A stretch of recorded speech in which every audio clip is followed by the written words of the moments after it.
আল্লাহর নবী বলেন আমার ফাতেমা হলো জগৎ জননী।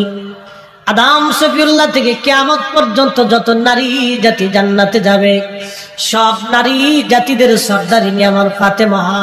একবার জোরে জোরে বলা যাবে কি মারহাবা। ও মা বোনেরা শুনিয়া যান, এই ফাতেমার ঘরের মধ্যে কি ছিল জানেননি? তার একটা বালিশ ছিল, খেজুর গাছের যে ছাল আছে ছাল সোবলা, এই সোবলাগুলি উঠিয়ে ওই বালিশের মধ্যে ভরে চামড়া দিয়ে বালিশ বানানো হয়েছিল।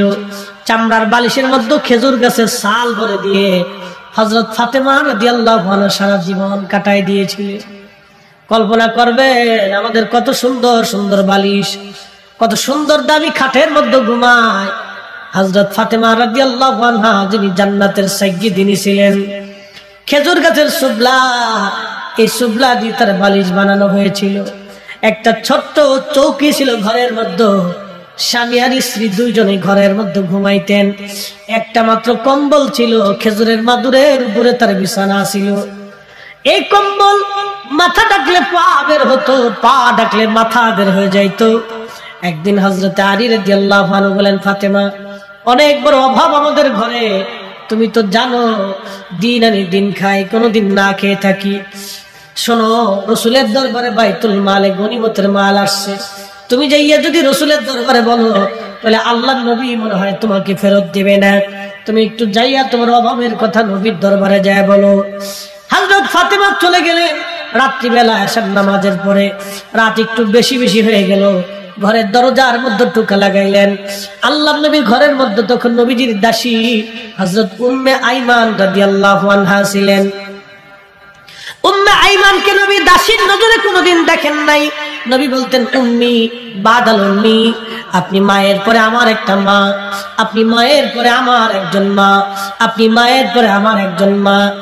আল্লাহর নবী যখন ফাতেমা ঘরের দরজায় টোকা লাগাইলেন, টোকা লাগানোর সাথে ফাতেমার ঘরের হাতের আওয়াজ নবীজি বুঝে ফেললেন। উম্মে আইমানকে ডেকে বলেন, উম্মে আইমান রে, এই টোকার আওয়াজটা আমার ফাতেমার ঘিরান আসে। এত রাত্রে আমার ফাতেমা ছাড়া আর কে আসবে? তাড়াতাড়ি দরজা খুলে দাও। এত রাত্রে আমার ফাতেমা কেন আসলো? দরজা খুলে দেওয়ার পরে আল্লাহর নবীকে সালাম দিয়ে ফাতেমা ঘরের মধ্যে ঢুকলেন।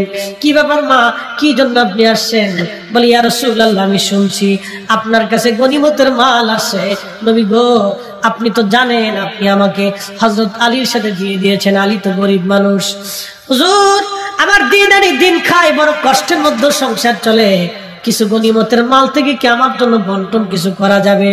আল্লাহর নবী ডাক দিয়ে বলেন, ফাতেমা রে, যা, তোমার জন্য কোনো কিছু বরাদ্দ হবে না। এই সব গনিমতের মালগুলি আমি গরিব উম্মতের জন্য বরাদ্দ করে দিয়েছি।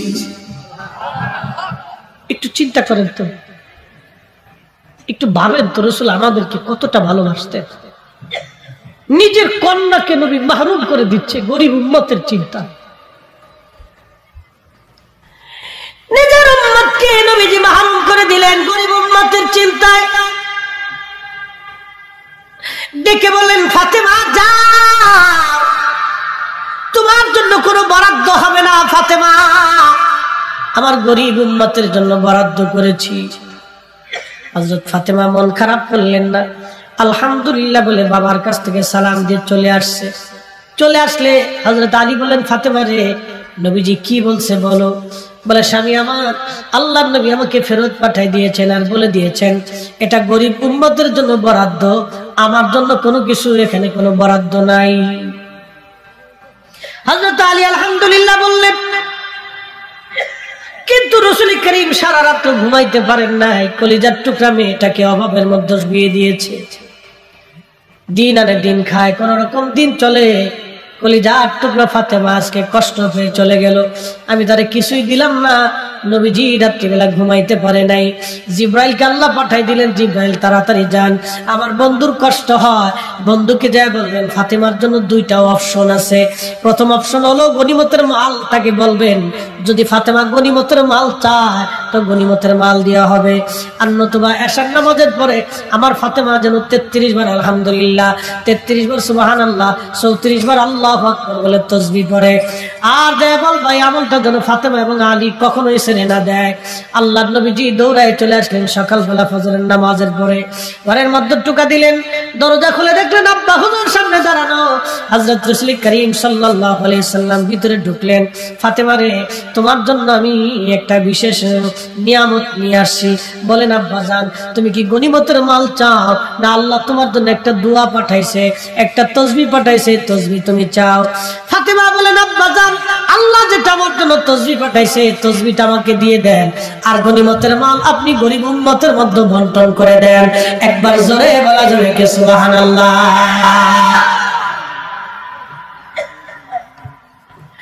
আল্লাহর নবী বললেন, ফাতেমা তাহলে শোনো, গরিব উম্মতের জন্য গনিমতের মাল বন্টন করে দিলাম। তোমার জন্য প্রত্যেক আসার নামাজের পরে রাত্রিবেলা ঘুমাতে যাওয়ার আগে তুমি আর আলী দুইজন 33 বার আলহামদুলিল্লাহ, 33 বার সুবহানাল্লাহ, 34 বার আল্লাহু আকবার বলে তোমরা তাসবিহ শেষ করবা। আল্লাহ রাব্বুল আলামিন তোমার ঘরের মধ্যে কোনোদিন অভাব রাখবে না। হযরত আলী রাদিয়াল্লাহু আনহু কোনোদিন এবং ফাতেমা জীবনের শেষ সময় পর্যন্ত আমল কোনোদিন ছেড়ে দেন নাই। এমনকি ইন্তেকালের আগ মুহূর্ত পর্যন্ত, রজনী পর্যন্ত হযরত আলী এবং ফাতেমা আমল তিনারা ছেড়ে দেন নাই। একবার আওয়াজ তুলে বলা যাবে কি মারহাবা।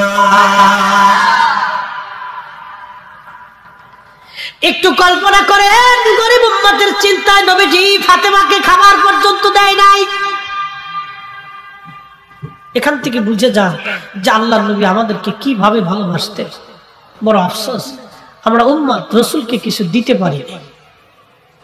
আমরা উম্মত হয়ে নবীকে কিছু দিতে পারি না, কিচ্ছু দিতে পারি। তা আপনাদের কাছে অনুরোধ করব, রাসূল করিমের সুন্নাহগুলি বেছে বেছে মানবেন। 63 বছরের পুরা জীবনের আদর্শটা মেনে চলবে। 63 বছরের পুরা জীবনটাই রাসূলের আদর্শ, আমাদের জন্য অনুসরণীয়, অনুকরণীয়। 63 বছরের জীবন। নবী বলতেন, উম্মত সকাল থেকে সন্ধ্যা, সন্ধ্যা থেকে সকাল পর্যন্ত তুমি হিংসা মুক্ত থাকবে। তুমি হিংসা মুক্ত থাকবে, কারো ক্ষতির চিন্তা করবে। শুনে রাখবে, এটা আমি নবীর সুন্নাহ।